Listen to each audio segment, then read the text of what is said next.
khorwa harvel avat lumda keisan tlai lo akakham karak launa inda kamu kamit adei tercha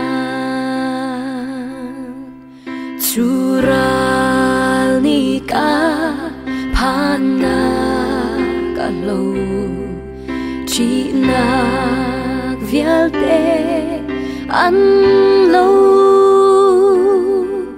zum na ka ngei nu in ka ngal chu ve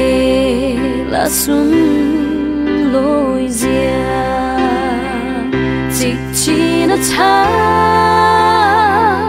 akalwa ter ka boy ka kham tu nia ka tlan chan azal fa na rua bang asu dong lo do na khorwa har ve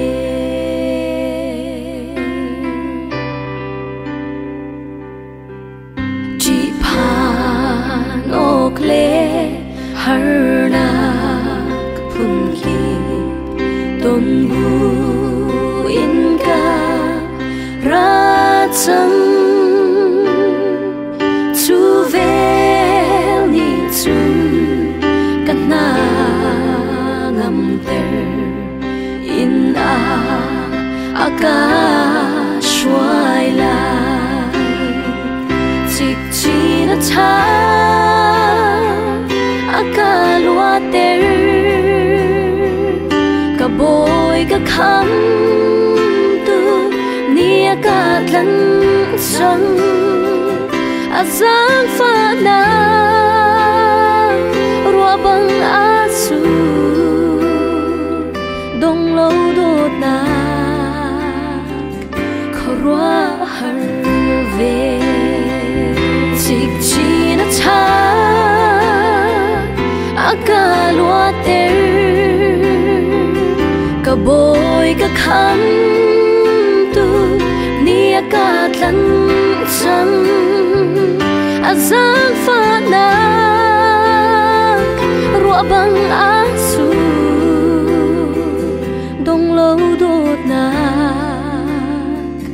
khorwa har ve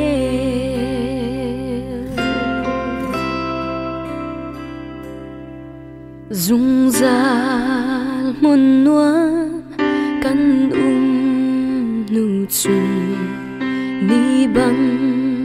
in kan chiu lai pathian kan thang cha chung za lai thabat a lai lo